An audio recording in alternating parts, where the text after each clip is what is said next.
কবে আহিছে আমি বিছনা চাই লৈ পৰা আমি মধুপুৰ সত্ৰৰ পৰা ঘূৰি আহিলো মধুপুৰ সত্ৰ চালো ৰাজবাৰী কেনেকুৱা পাইছে ইয়াত আহি যথেষ্ট ভাল লাগিছে গা পা ধুই ললো আৰু এতিয়া আমি ভাত পানী খাই মধুপুৰ যাম ধুনীয়াকৈ এতিয়া গা পা ধুই ললো এতিয়া বৰপেটা সত্ৰত আছো গুড মৰ্ণিং বন্ধু বান্ধৱীসকল আৰু মই বৰ্তমান ৰাতিটো কটালো বৰপেটা সত্ৰত এতিয়া আমি দৰ্শন কৰিব গৈ আছো তেল ধূপ আৰু নিমখৰ পেকেট লৈ আৰু এতিয়া আমি গৈ আছো আৰু এইটো হৈছে নাট্য মন্দিৰ অকণমান বুজাই কওকচোন কালিন্দী হ্ৰদটো মানে এনেকুৱা যেতিয়া নেকি এই হাৰি বধ কৰিবলগীয়া হ'ল কালিক বধ কৰিবলগীয়া হ'ল নহয় ইয়াতে মানে এখন বিষাক্ত এটা হ্ৰদ এটা আছিলে এই হ্ৰদটোতে মানে কালি আছিলে কালিয়ে মানে এইটো বিষাক্ত কৰি এই গৰখীয়াবিলাকক মানে যেতিয়া পানী খাব যায় তাতে বিষাক্ত হৈ সেই গৰখীয়া ল'ৰাবিলাকক তাতে পৰি পৰি মৃত্যুবৰণ কৰিছিল তেতিয়া মানে শ্ৰীকৃষ্ণই তেতিয়া কালিক বধ কৰি সেইবিলাকক উদ্ধাৰ কৰি লৈ গ'ল ইমানে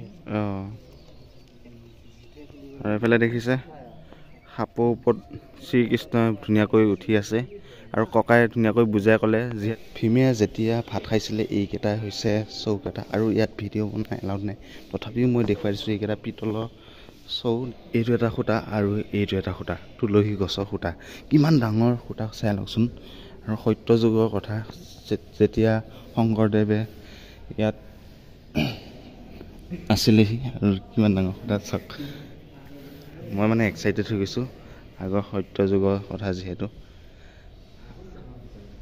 আমাৰ ককাই অকণমান বুজাই পেলাই ক'ব এই সূতা দুটা এই সূতাটোৰ বিষয়ে এইযোৰ সূতা হৈছে তুলসী গছৰ বুলি লিখিতভাৱে আছে বা আমাৰ সমাজৰ মাজতো শুনা যায় এয়া অতীজৰে বোলে তুলসী সূতা এইযোৰ এয়াই সত্ৰৰ সূতাত নিলিখিব বুলি লিখি থৈছে এইকেইটা হৈছে বহুত ডাঙৰ সূতা তুলসী গছৰ সূতা আৰু ইফালে এটা আছে দেখিছে আৰু এন্ধাৰ হৈ আছে যিহেতু ভালকৈ আপোনালোকক ধৰিব পৰা নাই আপোনালোকে আৰু কিমান ডাঙৰ এটা নামঘৰ আৰু এইকেইটা দেখিছে পিতলৰ এটা বহুত ডাঙৰ চৰিয়া ইয়াতে ভীমে ভাত খাইছিলে এইটো হৈছে সুখেন আৰু এইফালে আছে হনুমান এইফালে এইটো বহুত ডাঙৰ এটা মণিকোট দেখিছে আৰু ইয়াতো চাকি জ্বলাব পাৰি চাকি বন্তি দি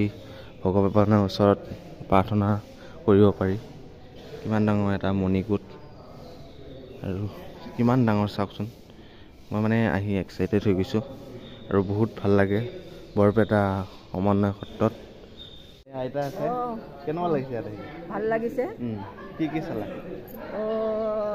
বৰপেটা থানত মন্দিৰ দৰ্শন কৰিলো গোটেই বেৰবিলাকত ধৰি লওক ছবি আছে আমি সেইবিলাক চব চাই পঢ়ি চালো মন্দিৰ চালো ভালেই লাগিছে এবাৰে নহয় এবাৰ লগত আমাৰ দুবাৰে হ'ল অহা এতিয়া খোৱা বোৱা কাম কৰি আমি মধুপুৰলৈ যামগৈ বৰপেটা সত্ৰত তুলসী গছৰ সূতাকেইটা ক'ৰ পৰা আহিলে জানেনে ইমান এটা নাজানো দেই সেই বিষয়ে এতিয়া কোনো মানুহক আমি সোধাও নাই সেই বিষয়ে নাজানো সুধিম আৰু লাহে ধীৰে চালোঁ এতিয়া মানে সোধা নাই আৰু মাইকী মানুহক যে সোমাব নিদিয়ে আৰু মন্দিৰত সোমাব নিদিয়ে তুলসী সূতা সেইকাৰণেহে সেইটো প্ৰশ্ন মানে তাত ভকতো অহা নাই নিদিয়ে মহিলাবিলাকক সোমাব নিদিয়ে পুৰুষৰহে মন্দিৰত বাহিৰতে চাকি জ্বলাব দিয়ে যে সেয়া কৰি আহিলে সেয়া কৰিলোঁ এবাৰে নহয় দুবাৰে কৰিছোঁগৈ সেয়া অৰিহণা দি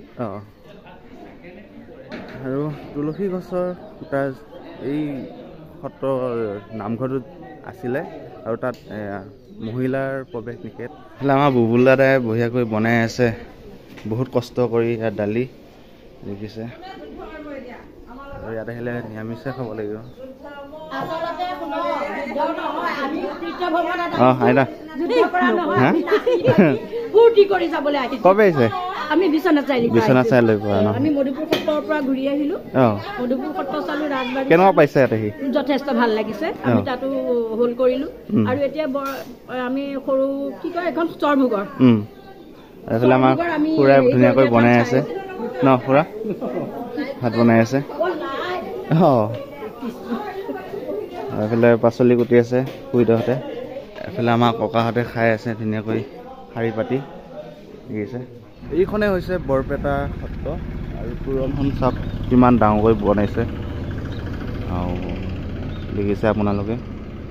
তোৰণখনৰ ভিতৰত আপোনালোকে চাই লওকচোন কিমান ডাঙৰ এখন তোৰণ হ'ব লাগিব দেখিছে আৰু কিমান ধুনীয়া চিকচিকীয়া হৈ আছে। অ' ককা ককা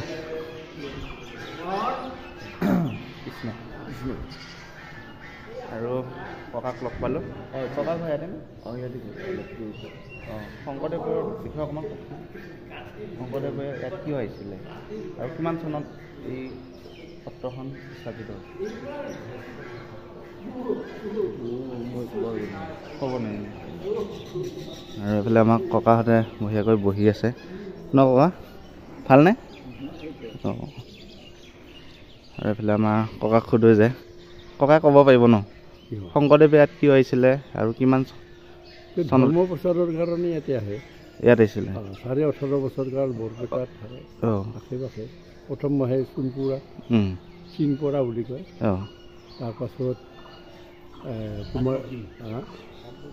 পাটবাহীত নকয় কুমাৰকুছিৰ পৰা পাটবাহী। আৰু ইয়াত তুলসী খুঁটা দুটা আছে। তুলসী খুঁটা দুটা আছে, সোমাব নিদিয়ে মহিলাসকলক। ধুতি পিন্ধি যাব লাগে ন? হেৰিত পাব আমাৰ কাৰ্যালয়, তাতে ধুতি পিন্ধিব আৰু চাই আহিলোঁ। এতিয়া সুধিছোঁ যে মহিলাসকলে যাব নোৱাৰে, পুৰুষসকলে যাব পাৰে। সেইটো পৰম্পৰাই নেকি?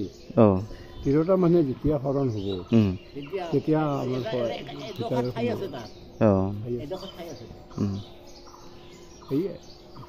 উদ্দেশ্য হ'ল যে মানুহৰ মাহেকীয়া হেৰি হৈ থাকিব পাৰেতো।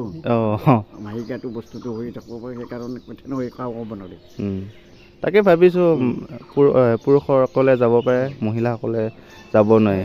এতিয়াতো মহিলাসকলেও যাবতো মন যায় ন? মন যায়, কিন্তু মই তাতে এটা কি আছে ঘটনা হ'ল কি আমাৰ এই হেৰি অকস্মাতে কিবা হেৰি হ'ব পাৰে, মাহেকীয়া হ'ব পাৰে, সেইটো কাৰণে তাতে আৰু আমাৰ এনেও দিয়ে লাইটো নিদিয়ে।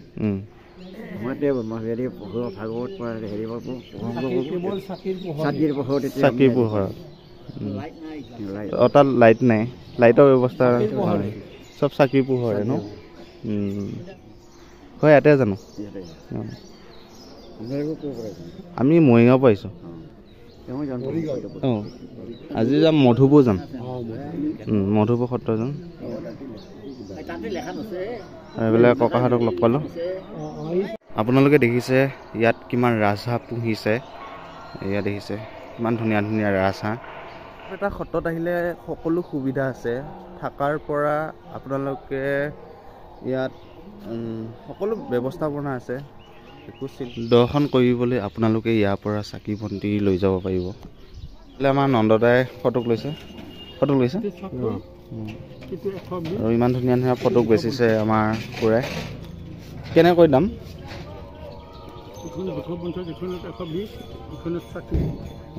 আৰু এইফালে দা কটাৰীও আছে আৰু চাকি বন্তি সকলো লৈ যাব পাৰিব ইয়াৰ পৰা। ইতিহাস, বৰপেটা সত্ৰৰ ইতিহাস, গকুল পাঠক।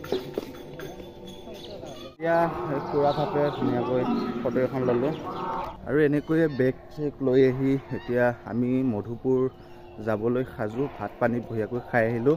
এই ঘৰটোতে তুলসী গছ খুঁটা দুটা আছিল আৰু তাত মহিলাৰ প্ৰৱেশ নিষেধ, মহিলাক সোমাব নিদিয়ে, আমাৰ পুৰুষসকলক সোমাব দিয়ে। বৰপেটাৰ পৰা এতিয়া আমি পুনৰ যাত্ৰা কৰিছোঁ মধুপুৰ সত্ৰলৈ আৰু হৰিনাম